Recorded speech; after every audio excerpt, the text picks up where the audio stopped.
yacu n'ijwi ryacu twese we.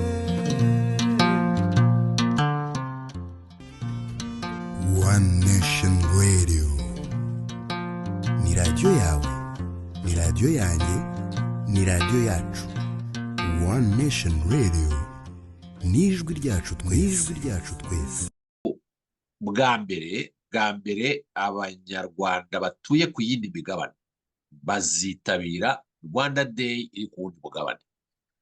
Ubundi hagendaga 3, 4, 5, ntabwo byabaga ari iby'abantu benshi, ariko ikigaragara ubu ngubu kubera ko imaze kuba kenshi, kubera icyizere itanga, kubera ibiyivamo, kubera gukunda perezida wa repubulika no gukunda u Rwanda, kubera kumva ko bagomba kuba mu mateka y'abanyarwanda. Ni ukuvuga ngo kujya mu kintu uhita uvuga uti ngewe iki kintu ntabwo ari inkuru mbarirano, nari impari. Nostalgie yo gukunda iby'iwanyu, nostalgie yo gukunda abanyu, bikananirana ko abantu batandukana. Ndakubwiriza ukuri, abantu bafata ibyumba, bagafata amahoteli, bagafata za bed and breakfast, n'abafata amazu rwose bagakodesha amazu bakayabamo n'iki, ariko bose bajyamo kuyakarabiramo no guhindura imyenda, ntawe uyararamo. Impamvu ni iki? Kuko muragumana bukarira buke, urumva? Ugasanga nyine ibyo byose uranabyishyuye kandi mu by'ukuri utanarayemo, kuko muravuga mukavuga, inyoni zikavuga ukabona muratandukanye. Noneho ukavuga uti iyindi gahunda iraje, noneho ukirukanka ugahiruka karaba, ukongera ugashyiramo akandi gakoti ukagenda. Ariko mu by'ukuri nyine kubera urugwiro, gukomeza gushaka gusabana, ugasanga nyine cya cyumba ni icyo wagiyemo kubikamo ivarisi yawe. Iminsi irabarirwa ku ntoki muri Leta Zunze Ubumwe za Amerika. Rwanda Day 2024 irongeye iragarutse.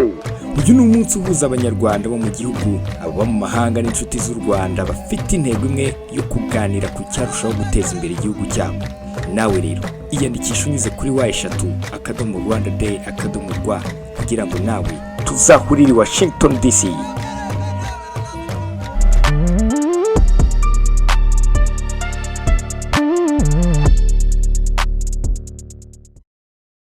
Ibihe byiza nshuti bakunzi mukurikira igicaniro TV ndetse no kuri One Nation Radio, twizere ko mukomeje kumererwa neza aho muherereye hose. Njye basuhuza, nitwa Simeon Mpumuza, twinjiye mu kiganiro cya none. Rwanda Day ni umunsi umuntu yavuga ko ni umunsi w'u Rwanda ariko mu mahanga, ni igikorwa ngarukamwaka, ariko kuri iyi nshuro noneho kigiye kubera muri Leta Zunze Ubumwe za Amerika. Hari hashize imyaka igera kuri 4 iki gikorwa kitaba, ariko kuri ubu nanone kigiye kuba ni tariki 2 na tariki 3 z'ukwezi kwa Gashyantare cyangwa se kwa kabiri tugiye kwinjiramo muri iki cyumweru n'ubundi dutangiye.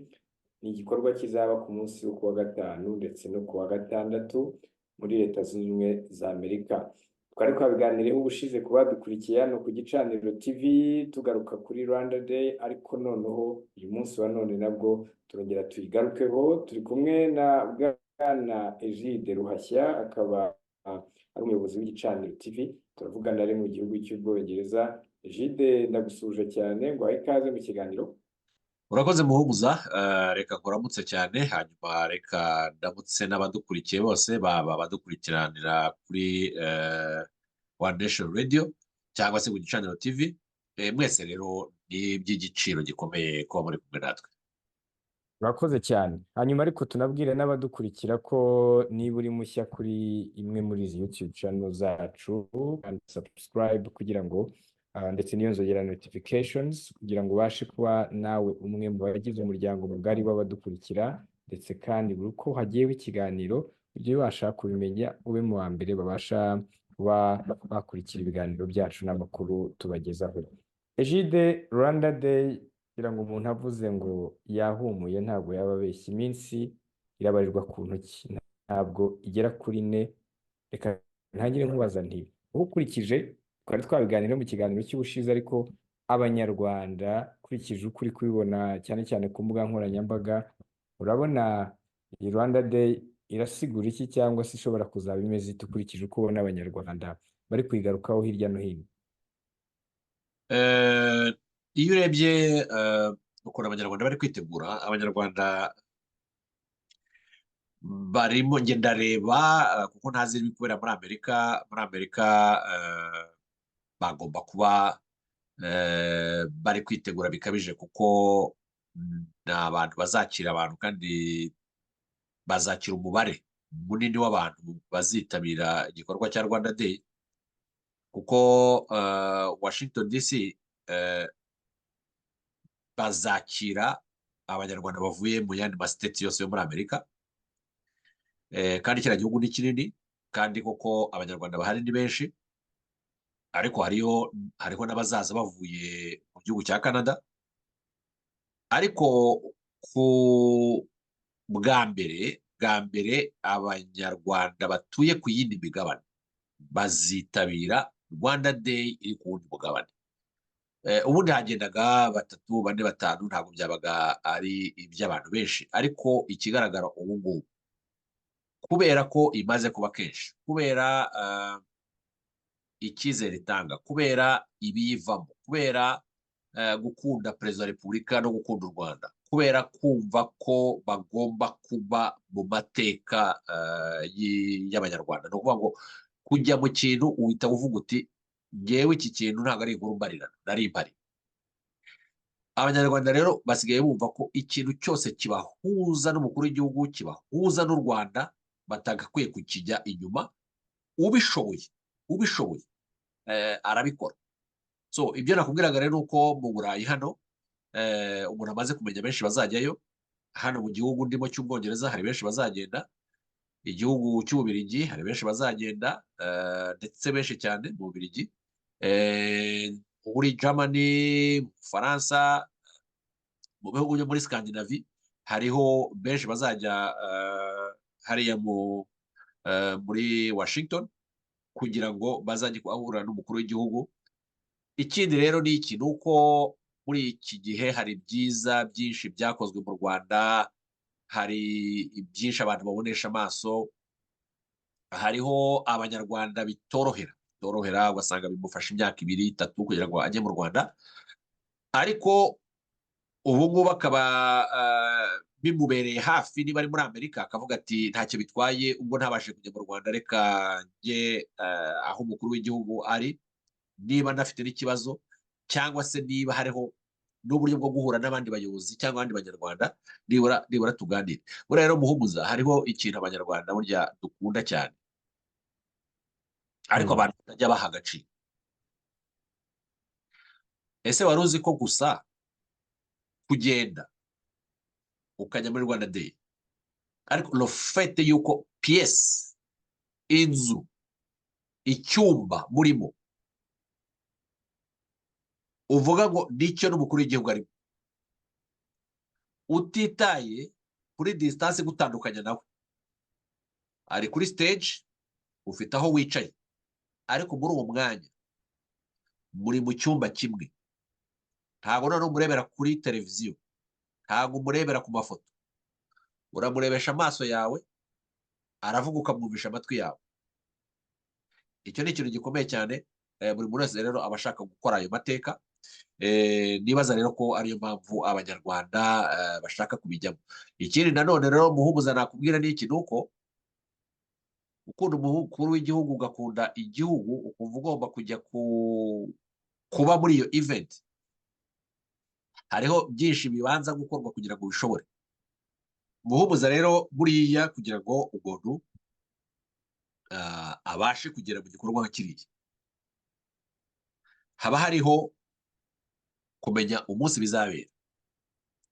Niba wikorera ugaplanifia ukavuga uti okay, iyi minsi ndayifashe nka konji, ariko ukabanza ukavuga uti hari ticket izagera aho hantu, hari uburyo bwo gushaka aho nzaba igihe nzaba mageze. Ubwo ni ukuvuga ngo wenda ugafata hoteli cyangwa se ugafata bed and breakfast, cyangwa se niba ari n'ugomba kugucumbikira ariko ukabimubwira.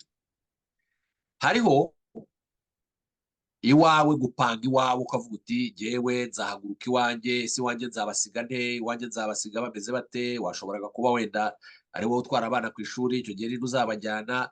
Hariho rero ibyo ubanza gutekereza byinshi, ubanza kubaka, bizasigara bikora ntacyo bidaraje inyuma mu byo wakoraga mu gihe wagiye. Ariko nawe ugategura uko uzabaho ugeze hariya. Ibyo byose ni ibintu bigaragaza ukwitanga kw'abanyarwanda, ni ibintu bigaragaza ugukunda igihugu n'umukuru wacyo, wowe utitaye kuvuga ngo amikoro yanjye. Impamvu ni iyihe?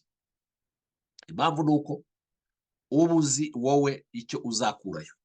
Uvuga uti aho hantu hagiye, aho hantu nzahakura inyigisho izi n'izi, aha hantu nzahakura ubumenyi ubu n'ubu, aho hantu nzasobanukirwa ibintu ibi n'ibi, aha hantu nijyayo nzahurayo n'abandi banyarwanda, baba bavuye mu Rwanda, baba bavuye hirya no hino ku isi, hazabaho byinshi cyane nzamenya. So ntabwo mu banyarwanda bajya babara icyo umuntu azaruzinga cyangwa se icyo uzatanga kugira ngo ugere ku kintu, kuko iteka ntabwo ushobora kugera ku kintu urekura gakeya kugira ngo uronke byinshi, niko bigenda.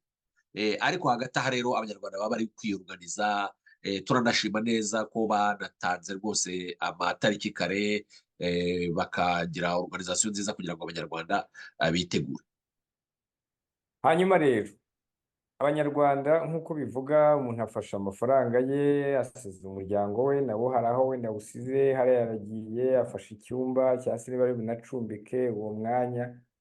uru rukundo umuntu yavuga ngo umuntu ashobora gutuma ibyo byose akabikora, ikiba kibiri inyuma ni iki kugira ngo abantu bumve agaciro kuko kwitanga?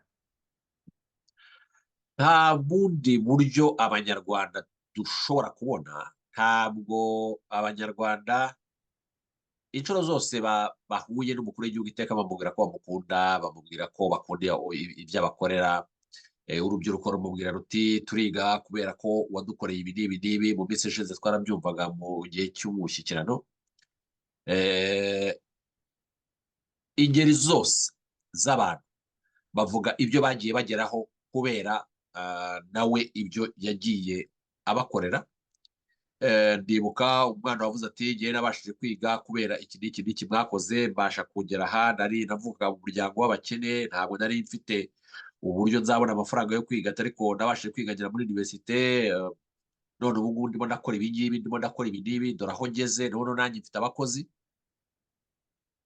Noneho ugasanga nyine icyo kintu umuntu ananiwe kubwira, mbese ukabura nta kintu ufite cyo kumwitura. Uburyo rero abanyarwanda bafite ni ukwereka perezida wa repubulika ko bifuza gukurikirana ibikorwa bye, bifuza gukurikirana impanuro ze, bifuza gukurikirana inama ze. Ariko muri uko kuzikurikirana mugomba kuba muri aho ngaho. Iyo ahagaze hariya kuri stage akareba abantu buzuye, cyane cyane kuko muri Rwanda Day bamubwira ati aba bavuye Canada, aba bavuye USA, ariko muri states zitandukanye, kiriya gihugu ni kinini. Noneho hazabaho bavuga bati dore aba bavuye mu Bufaransa, aba bavuye mu Bwongereza, aba bavuye mu Bubiligi. Ni uburyo bwiza cyane bwo kugaragariza umukuru w'igihugu urukundo. Urwo rukundo ariko rurimo byinshi. Ni repose yo kuvuga ngo urakoze, ni repose yo kuvuga ngo ibyo dukorera turabibona. Ni igisubizo cyo kumubwira ngo n'ikindi gihe mu kwezi kwa karindwi n'ubundi niko tuzabikora, kugira ngo ukomeze utujyane muri iyi nzira, dukomeze twiyubakire igihugu, dukomeze dutere imbere, kuko leadership yawe turayikunze, kuko bibaye mu gihe cyiza nyine tugiye no kujya mu matora. Nka diaspora rero hazaba harimo response twereka isi, response twereka abandi banyarwanda tutazaba turi kumwe nabo mu Rwanda, ariko twebwe natwe tukazabikora mu bihugu turimo. Ariko already kuba benshi aho ngaho ni igisubizo tuzaba turimo twerekana, tuvuga ngo natwe turi tayari. Ni uburyo bwo gusubiza ibibazo byinshi umuntu aba ashobora kwibaza kuri diaspora, ku buyobozi no ku gihugu. Ibyo byose presence yacu muri icyo gikorwa isubiza byinshi.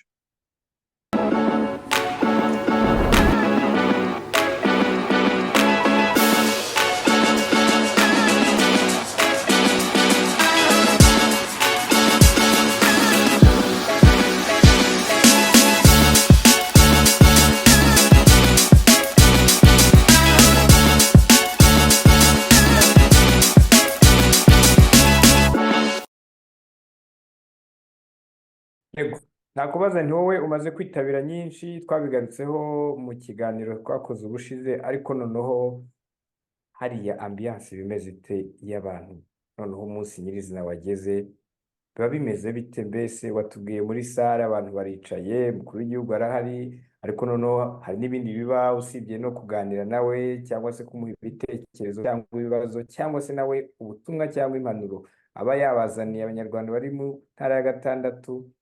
Mwebwe n'ubundi hari n'ibikorwa biba abantu bakidagadura, atmosfere cyangwa se umwuka uri hariya bumeze ute muri kiriya gihe? Ku munsi nyirizina rero abantu bahagera kare nk'uko ubizi, ntabwo abantu mwajyayo ngo mugereyo mbere y'umukuru, muhagera umukuru w'igihugu yahageze. Muhagera kare, ariko muri uko kuhagera kare of course ibiba bigomba gukorwa birebana n'umutekano w'aho muri, biba bigomba gukorwa, mukinjiramo mugatangira mukaganira. Rero muhuriramo na benshi, ujya wicara aha ngaha ukahasanga wicaranye n'uvuye hariya, mugatangira mukaganira. Ariko nanone kumva uri nko mu gihugu nka Amerika harimo indirimbo z'iwanyu arizo zirimo, ubwabyo uba wumva ari ikintu cyiza cyane. Noneho abayobozi banyu baherekeza umukuru w'igihugu baba bafite ibyo babanza kutubwira. Buri muntu ajyaho atubwira ibi atubwira ibi atubwira ibi, bitewe n'uko bapanze ibikenewe, gahunda uko ikurikirana. Hanyuma kenshi rero perezida wa repubulika yagiye kwinjira muri iyo sale, kenshi ntabwo ujya kubona ugira ukabona ageze atyo arinjiye, bigasa naho bitunguranye. Ariko ikikubwira ko ahinjiye nyine ni amashyi menshi y'urufaya yinjiramo, ni indirimbo kuhita bazamura volume, ni abantu guhita bahaguruka bagakoma amashyi. Wajya kumva nyine hahantu wari wicaye, building ira vibrating nyine, ukabona ibyishimo bibaye byinshi, abantu bagasimbuka, abantu bagakoma amashyi. Mbese ukabona ko koko ubuzima bubaye butandukanye, urumva. Noneho nyine nawe akaramutsa abantu, akabapepera, buri muntu ukabona arashaka gusimbuka. Nubwo abanyarwanda tugira disipurine, nta muntu uva mu mwanya we ngo yiruke cyangwa duhagarare ku ntebe cyangwa oya. Ariko ubu ubona buri muntu wese ashaka kumushyiraho ijisho ngo amubone yinjira, amubone ajya kuri stage, abone yicaye, ubona mbese abantu bafite urugwiro cyane, bafite ibyishimo byo kumubona. Hanyuma rero akaza akicara, igihe kikagera rero host ambasaderi w'icyo gihugu agafata ijambo, akakira abantu, akakira umukuru w'igihugu, akavuga nyine impamvu turi aho ngaho.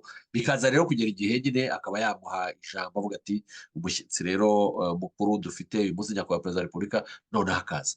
Ndakubwiye ngo iyo bavuze bati noneho nyakubahwa perezida wa repubulika agira icyo atubwira, abantu bose bahita baceceka kugira ngo bumve indamutso ye. Urumva uwashishotaga wagira gute, bose yo kumva baracecetse, bamera nk'abafashwe n'ikintu.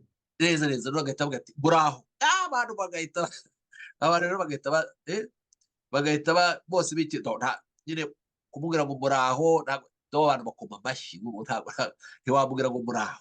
Urumva abantu bakoma amashyi, abandi bakabyina, abandi bagasimbuka, donc ibyishimo rero bigatangira bikagaragara aho ngaho. Hanyuma nyine akavuga ijambo yateguriye abari aho ngaho. Ariko ikiza kuzamo cyiza ni iki? Ni ibibazo biza kubazwa n'abanyarwanda, bagira gutya bakavuga ati umuntu wese ufite ikibazo nabaze, ukabaza. Ibyagiye bigaragara kuva kera ni iki? Nuko perezida wa repubulika iteka buri kibazo kije aba agifite igisubizo, navuze ko aba yazanye n'abayobozi batandukanye, abashobora kugishinga umuntu, abashobora kuvuga ati icyo ngicyo gikurikirane, icyo kirakureba cyangwa se gisubize, akaba yanakubwira ati ngwino, atereba uyo muntu, ati wowe nguwo rwose icyo kibazo cyawe ntazakubwire ko hari ukundi byagenze, agomba kukirangiza, ibintu nk'ibyo. Ugasanga rero rwose, hanyuma rero nyine nanone ibiza gukurikirana ari ibintu byiza cyane, abantu gusabana. Navuze ko haba haje abahanzi bakundwa cyane.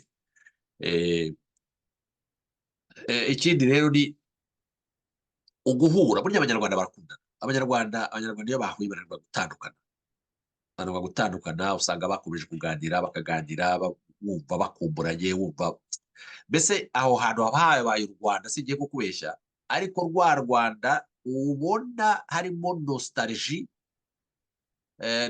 yo gukunda iby'iwanyu, nostalgie yo gukunda abanyu, bikananirana ko abantu batandukana. Ndakubwiriza ukuri, abantu bafata ibyumba, bagafata amahoteli, bagafata za bed and breakfast, n'abafata amazu rwose bagakodesha amazu bakayabamo n'iki, ariko bose bajyamo kuyakarabiramo no guhindura imyenda, ntawe uyararamo. Impamvu ni iki? Kuko muragumana bukarinda buke, urumva? Ugasanga nyine ibyo byose uranabyishyuye kandi mu by'ukuri utanarayemo, kuko muravuga mukavuga, inyoni zikavuga, ukabona muratandukanye. Noneho ukavuga uti iyindi gahunda iraje, noneho ukirukanka ugahiruka karaba, ukongera ugashyiramo akandi gakoti ukagenda, ariko mu by'ukuri nyine kubera urugwiro, gukomeza gushaka gusabana, ugasanga nyine cya cyumba ni icyo wagiyemo kubikamo ivarisi yawe. birumvikana bari weekend ishyushye, ariko se noneho reka tujye kuri wa mwanya iyo ugezeho gutanga ibitekerezo cyangwa se kubaza ibibazo.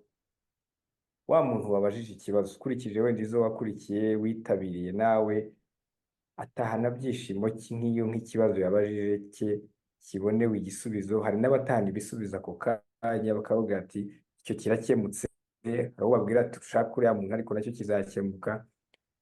Ndagira ngo twumvishe abadukurikiye cyangwa se n'abazayitabira ku nshuro ya mbere, kuko ibibazo n'ibitekerezo byo ntabwo bibura muri Rwanda Day, bimaze kumenyerwa. Uriya muntu atahana byishimo ki nk'iyo abashije guhabwa umwanya muri ba bandi bahabwa umwanya, nawe akabaza ikibazo cye cyangwa agatanga igitekerezo cye akibaza umukuru w'igihugu.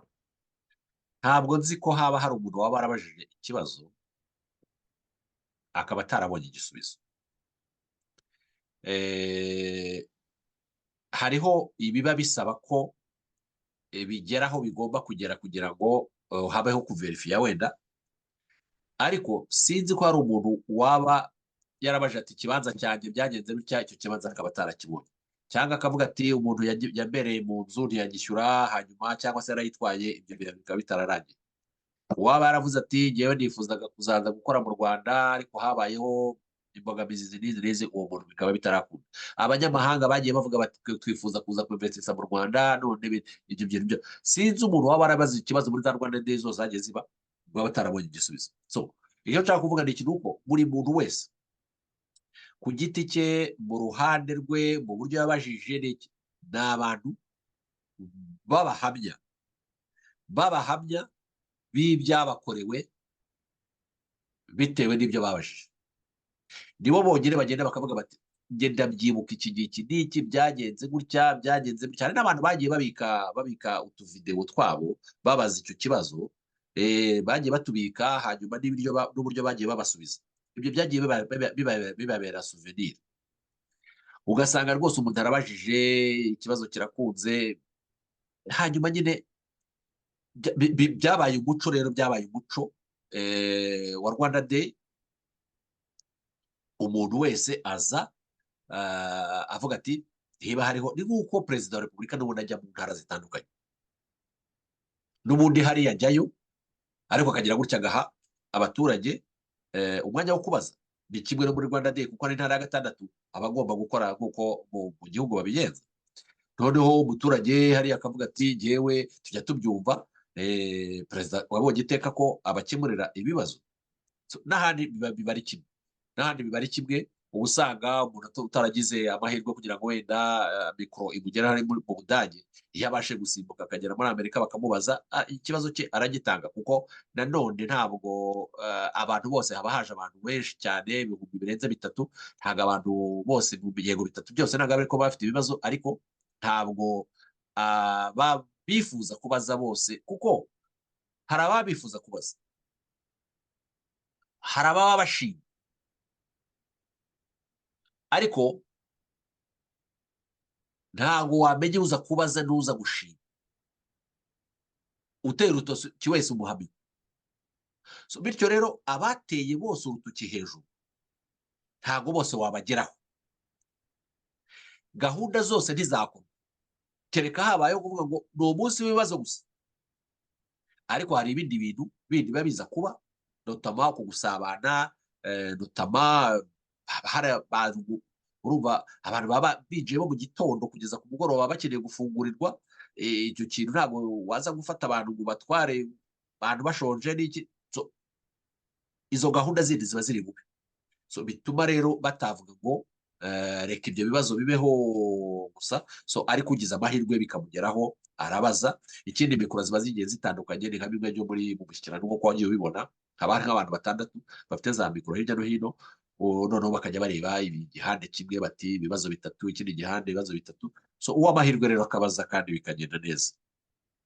Yego, uravuze uti hari n'uva i Burayi cyangwa se mu kindi gihugu runaka, ariko akaza kubariza ikibazo wenda muri Amerika, ariko ngira ngo ni nako wamugana bigenda, hari n'uva i Kigali akajya kubariza ikibazo i Nyamasheke cyangwa Nyamagabe, bitewe n'aho umukuru w'igihugu ari. Hanyuma rero umuntu yakubaza ngo, nk'umuntu umaze kwitabira Rwanda Day zirenze imwe kandi mu bihugu bitandukanye, umunyarwanda ushobora kuba ari ubwa mbere agiye kwitabira Rwanda Day, uzava wenda ku mugabane w'Uburayi, hari n'abazava mu Rwanda bakajya muri Leta Zunze Ubumwe za Amerika, ni iki agomba kwitegura, ni iki agomba kumenya mu bintu by'ingenzi agomba kuzirikana kuba afite, byatuma Rwanda Day izamubera nziza, ikabyara umusaruro kuri we, ni ikihe cyangwa se n'ibihe?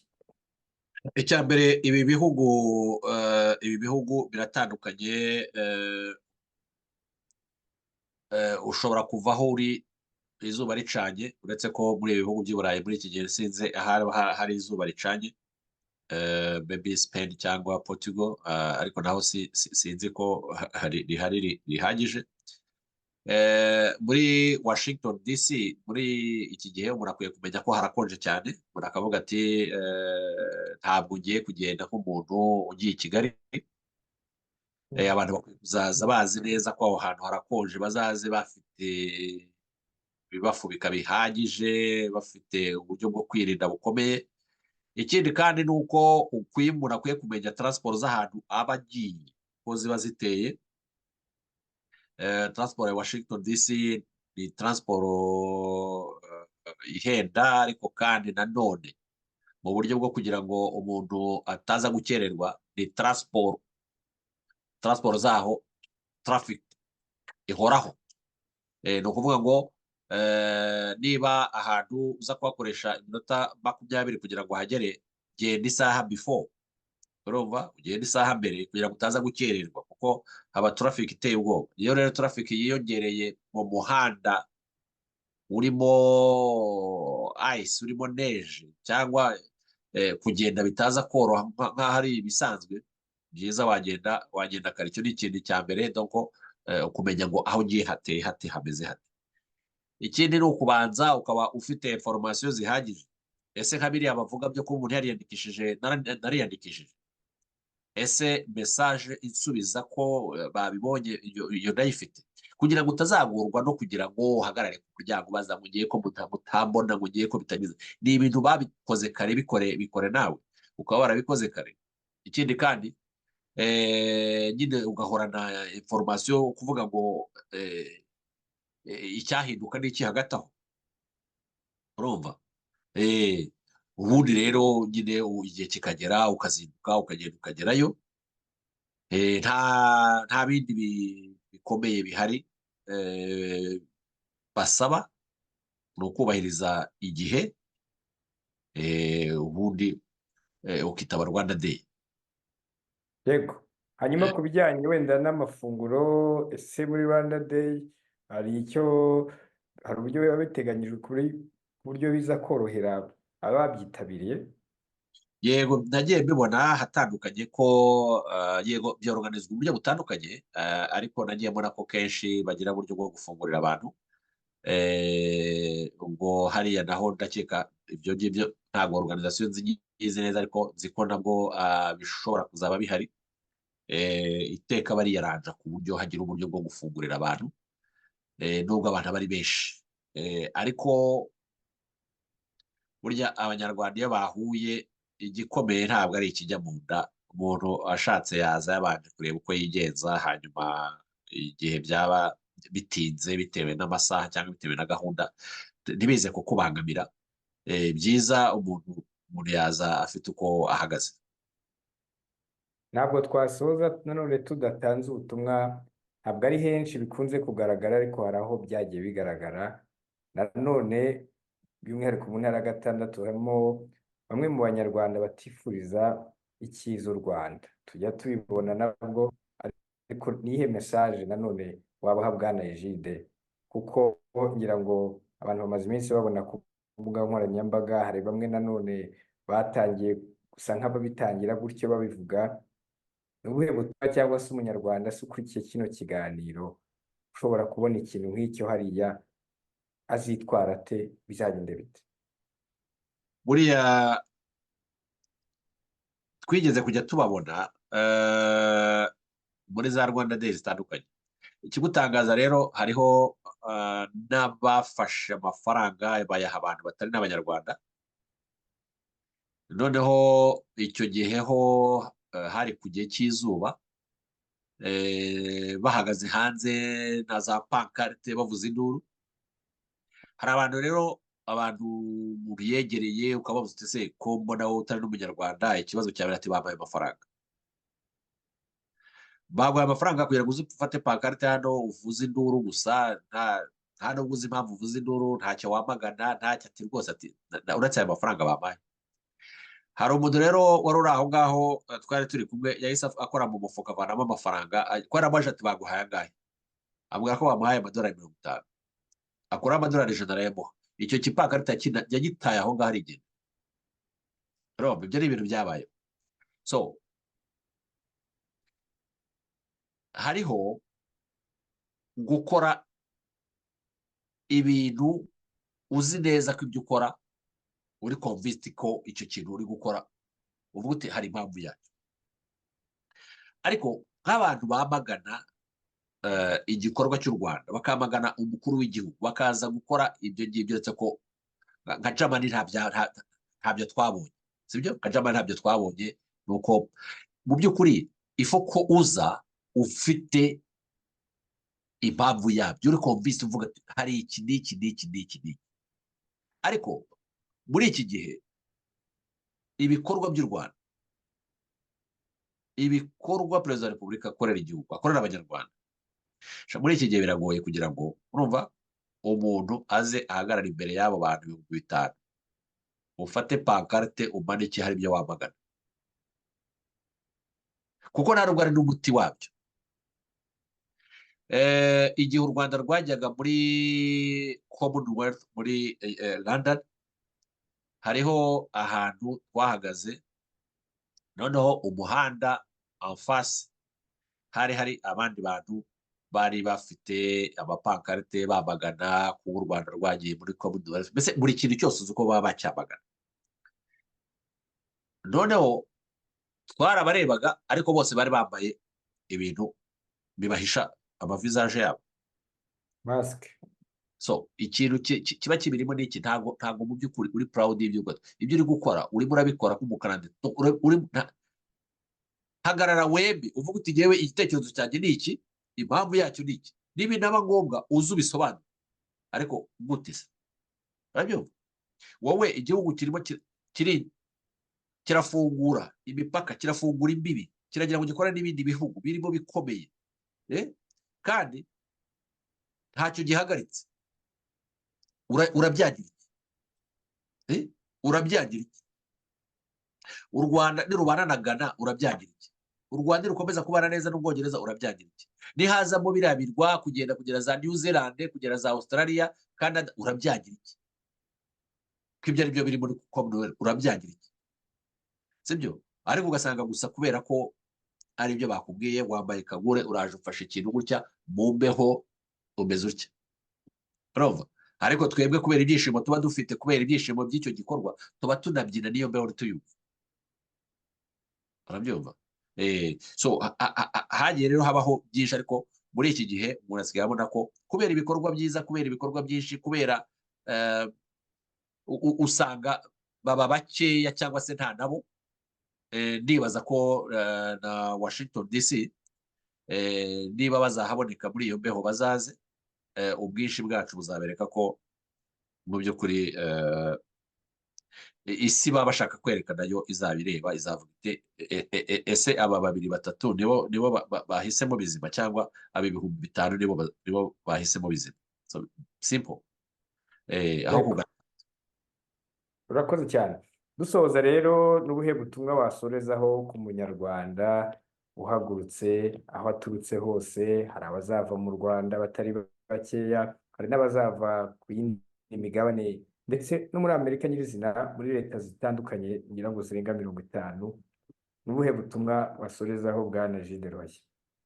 ntabwo ari njye ugiye kubaha karibu, kuko si njyewe uri kubitegura muri Washington DC, ariko abantu bose bazajya muri Rwanda Day aho bazaba bavuye hose, ndabifuriza urugendo rwiza, ndabifuriza kuzagubwa neza n'urugendo bitewe n'aho bazaba bavuye, bakagera Washington DC amahoro, hanyuma kandi bakazagira ibihe byiza. Ikindi kandi ni uko nyine umuntu wese yishimiye kuzahura n'abavandimwe baba mu Rwanda, baba hirya no hino ku isi. Tukazahurira rero mu gikorwa cyiza cya Rwanda Day, tukazahurira mu gikorwa cyo guhura n'umuyobozi w'igihugu, nyakubahwa perezida wa Repubulika, ndetse n'abandi bayobozi bazaba bamuherekeje. Tukazahurira mu gikorwa kimaze iminsi mu by'ukuri kitaba, cyaherukaga mbere ya COVID, akaba rero ari ibyishimo kugira ngo kibe cyongeye kigarutse. Nkaba rero navuga nti mbese twiteguye kuzahura, kuzakibanamo neza. Yego, urakoze cyane. Nshuti bakunzi rero, mwari mudukurikiye hano ku Gicaniro TV ndetse no kuri One Nation Radio. Reka tubabwire ko dusoreje ikiganiro cyacu.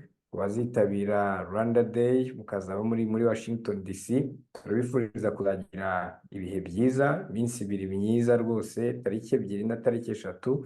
Hanyuma ariko no kuba tazabasha wenda kuhagira imbona nkubone, kugira ngo muzabikurikira haba ku Gicaniro, haba ndetse no kuri One Nation Radio, uko igikorwa kizaba kirimo kugenda. Mwakoze cyane kudukurikira rero, ubwo reka dusoze tubifuriza kugira ibihe byiza. Egide, wakoze cyane. Urakoze cyane muhumuza, namwe mwese mwari mudukurikiye, turabashimiye. Nawe utaha rero kuri mwe mwese mwari mudukurikiye.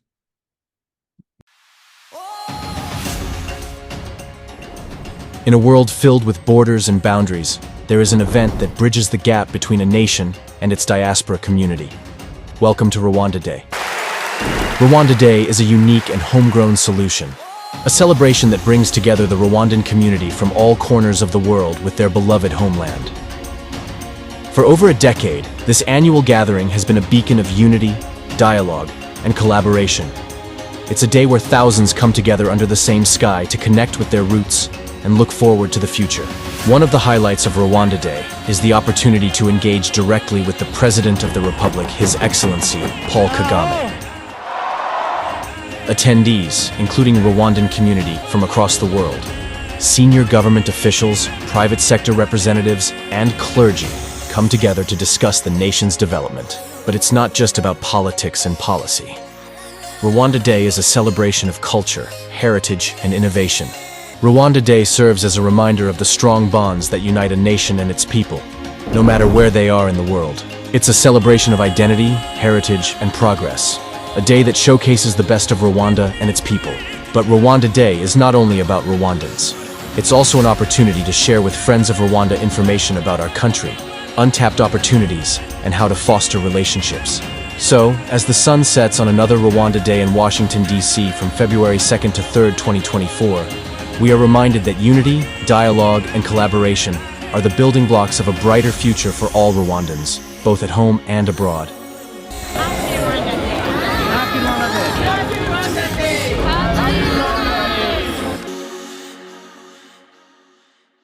iminsi irabarirwa ku ntoki muri leta zunze ubumwe za Amerika. Rwanda Day 2024 irongeye iragarutse. Uyu ni umunsi uhuza abanyarwanda bo mu gihugu, abo mu mahanga n'inshuti z'u Rwanda bafite intego imwe yo kuganira ku cyarushaho guteza imbere igihugu cyabo. Nawe rero iyandikisha unyuze kuri wa3.rwandaday.rw kugira ngo nawe tuzahurire Washington DC.